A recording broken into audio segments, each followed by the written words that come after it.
بسم اللہ الرحمن الرحیم۔ حجاب صرف عورت کے لیے کیوں؟ یہ سوال ہمارے لیے اس لیے زیادہ اہمیت کا حامل ہے کیونکہ یہ دنیا کی 4 ارب آبادی کے تحفظ، آزادی اور حق کا معاملہ ہے۔ اسلام چاہتا ہے کہ ایک باحجاب خاتون تمام تر پابندیوں سے آزاد ہو کر معاشرے میں ایک فعال کردار ادا کرے۔ روایتی حجاب نے اسلامی حجاب کے تصور کو فرسودہ بنا کر پیش کیا، جس کی وجہ سے اسلامی اور روایتی حجاب کے درمیان فرق واضح کرنا بہت زیادہ ضروری ہے۔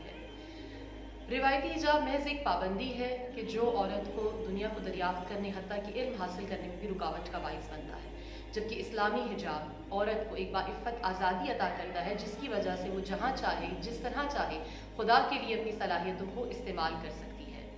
اسلامی حجاب عورت کو وہ پرواز عطا کرتا ہے کہ جس کی وجہ سے عورت ہر میدان میں اپنا لوہا منوا سکتی ہے، چاہے وہ معاشی میدان ہو، چاہے وہ پیشہ ورانہ صلاحیتیں ہوں، چاہے وہ علمی میدان ہو، حتیٰ کہ میدان جنگ ہی کیوں نہ ہو۔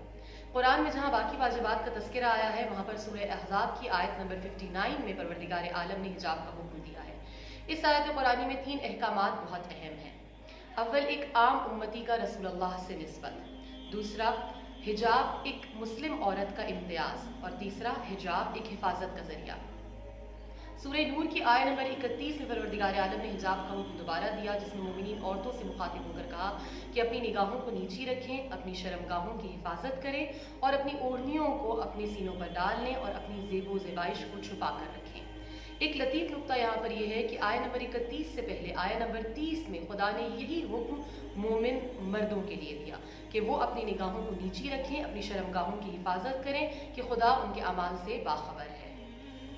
یہاں ان دونوں آیتوں سے معلوم ہوتا ہے کہ حجاب فقط وہ کپڑا نہیں کہ جس سے جسم کو ڈھانپا جاتا ہے، بلکہ حجاب کے 2 اجزاء ہیں، ایک لباس عفت اور دوسرا حیا، اور ان دونوں اجزاء کے بغیر حجاب نامکمل ہے۔ لباس عفت کی اگر بات کریں تو شرم و حیا کی، تو اس کا حکم قرآن میں اور الہی حکم مرد اور عورت دونوں کے لیے مساوی ہے۔ متکبرانہ لباس ہو یا لباس فاخرہ ہو، اس کو مرد اور عورت دونوں کے لیے حرام قرار دیا گیا ہے۔ اور اگر ہم بات کریں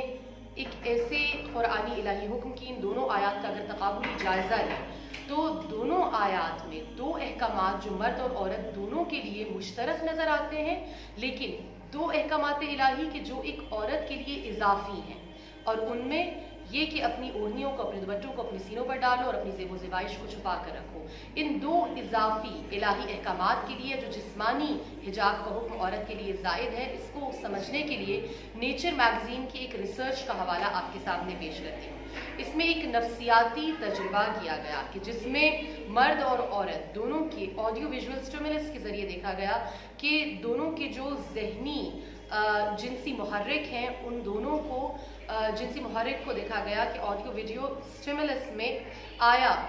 دونوں کا ایک ہی جنسی ہیجان دونوں میں پیدا ہوتا ہے یا اس کے درمیان کوئی اختلاف ہے، اور نتیجہ حیرت انگیز حد تک قرآن کی اس آیت کا دفاع کرتا ہوا دکھائی دیا کہ آڈیو ویژول سٹیمولس سے مردوں کے اندر عورتوں سے کئی گنا زیادہ جنسی ہیجان پیدا ہوتا ہے۔ علل الشرائی کی ایک روایت جو امام جعفر الصادق علیہ السلام سے منسوب ہے، راوی نے پوچھا کہ کیوں عورت کے بالوں پر نظر کرنا حرام ہے یا عورت حجاب کیوں کرے، تو آپ نے فرمایا کہ عورت کی بے حجابی سے مرد کے اندر ایک ہیجان پیدا ہوتا ہے، وہ ہیجان فساد کی طرف لے جاتا ہے اور وہ فساد انسان کو ایسے دائرے میں داخل کر دیتا ہے جو اس کے لیے حلال نہیں۔ بس ثابت ہوا روایت سے بھی اور ریسرچ سے بھی کہ بد حجابی اور بد نظری انسان کو ایسی جنسی ہیجان کی کیفیت میں داخل کر دیتی ہے کہ جس سے وہ شر الدواب بن جاتا ہے، اور وہ یہ نہیں دیکھتا کہ چاہے کوئی معصوم یا مجبور عورت ہو یا لڑکی ہو یا بچی ہو، اس کی بھی عصمت دری سے دریغ نہیں کرتا۔ یہاں پر یہ بات قابل غور اور قابل فکر ہے کہ بد حجاب مرد اور عورت معاشرے کی بہت سی باحجاب خواتین کی حفاظت کو بھی، ان کو بھی نامحفوظ بنا دیتی ہیں۔ اسی لیے امام علی علیہ السلام نے ارشاد فرمایا کہ عورت کے لیے حجاب حفاظت کا ذریعہ ہے اور اس کی خوبصورتی کی بقا و دوام اور ہمیشگی کا باعث ہے۔ یہ بات سیلف ایویڈنٹ ہے اور بہت زیادہ آبویس ہے کہ جیسے جیسے انسان کی عقل ترقی کرتی جا رہی ہے، ویسے ویسے آزاد فکر خواتین، چاہے ان کا تعلق کسی بھی مذہب یا خطے سے ہو، اپنی آبجیکٹیفیکیشن کو بطور پبلسٹی اسٹنٹ یا مارکیٹنگ ٹول کے استعمال ہونے کے خلاف آواز اٹھا رہی ہیں۔